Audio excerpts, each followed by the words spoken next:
सत साहिब। कबीर जी कहते हैं, कस्तूरी कुंडली बसे मृग ढूंढे बन माही।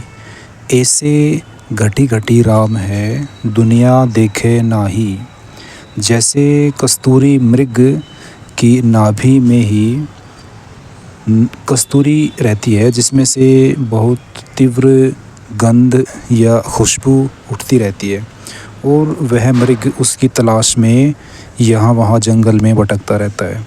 उसी तरह से घट घट में यानी प्रत्येक शरीर में वो राम जिसकी हम तलाश में है मौजूद है, और दुनिया इसे नहीं देख रही है, इस बात को समझ नहीं रही है, और यहाँ वहाँ दौड़ते रहते हैं, घूमते रहते हैं, लेकिन उसे पाना उनके लिए मुश्किल रहता है।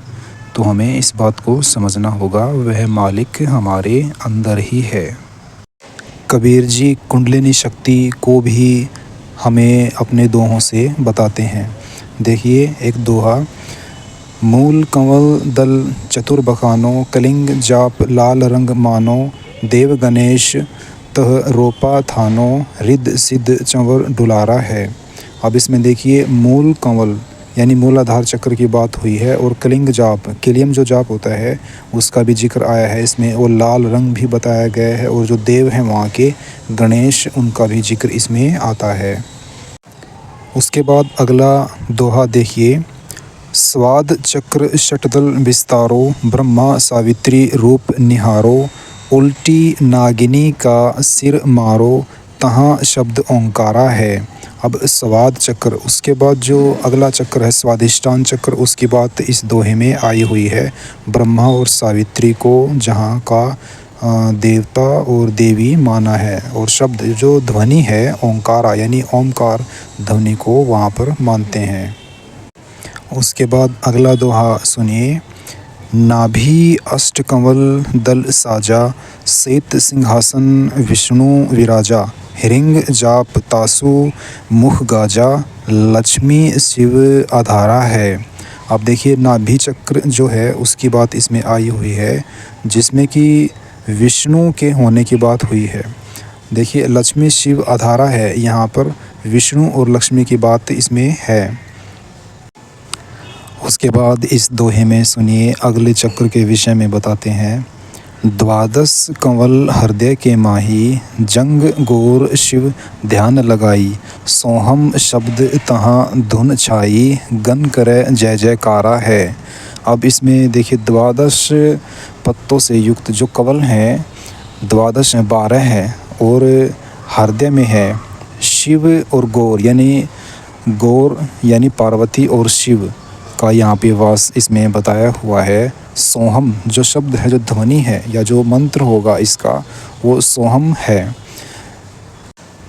फिर अगले चक्र के विषय में बताते हैं, षोडश दल कमल कंठ के माही, तेही मद बसे अविद्या बाई, हरि हर ब्रह्मा चंवर डुराई, जहाँ शारिंग नाम उचारा है।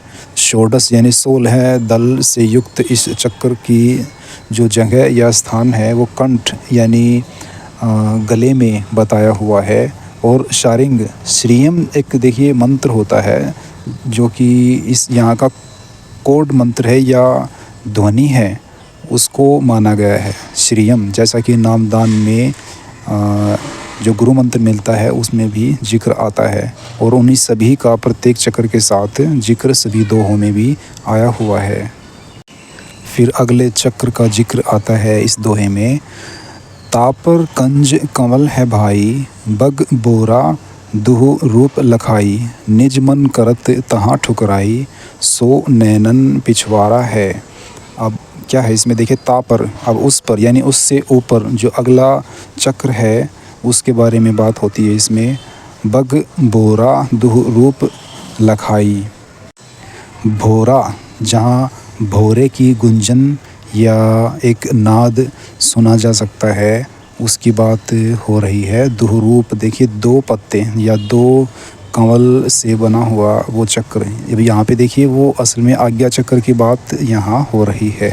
और निजमन करत तहाँ ठुकराई, ठुकराई देखिए यानी जो अपनी मालिकियत चला रहा है वहाँ पे मुख्य रूप से वो मन है, जो कि इस चक्र में अपना एक वास किए हुए है और यहीं से अपने ठुकराई चला रहा है या अपना कंट्रोल चला रहा है।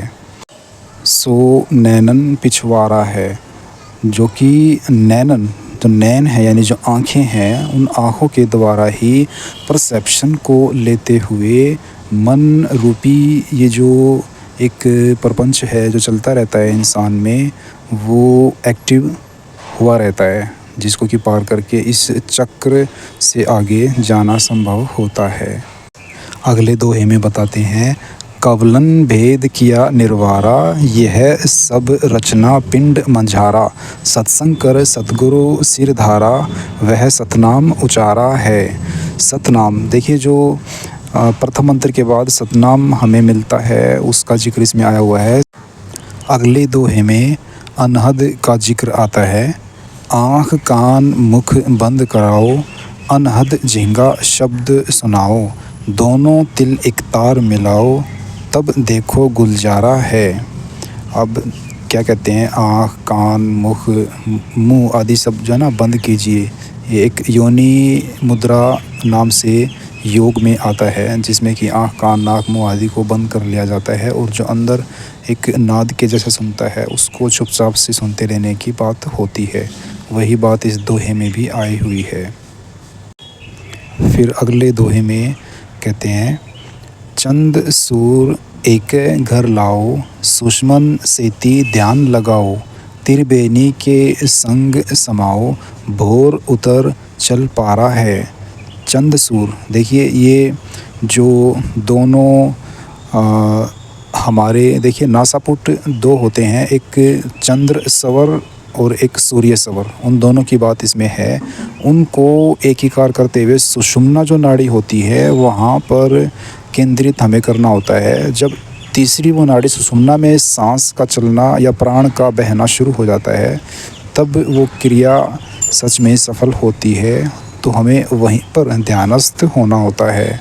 और त्रिबेनी के संग समाओ, ये जो तीन ऐसे नाड़ियाँ बताई गई हैं या प्राण का जो चलना होता है, जिसको कि त्रिबेनी यानी त्रिवेणी, वो संगम जहाँ पे इन तीन का मिलन होता है, उसका जिक्र यहाँ पे आया हुआ है।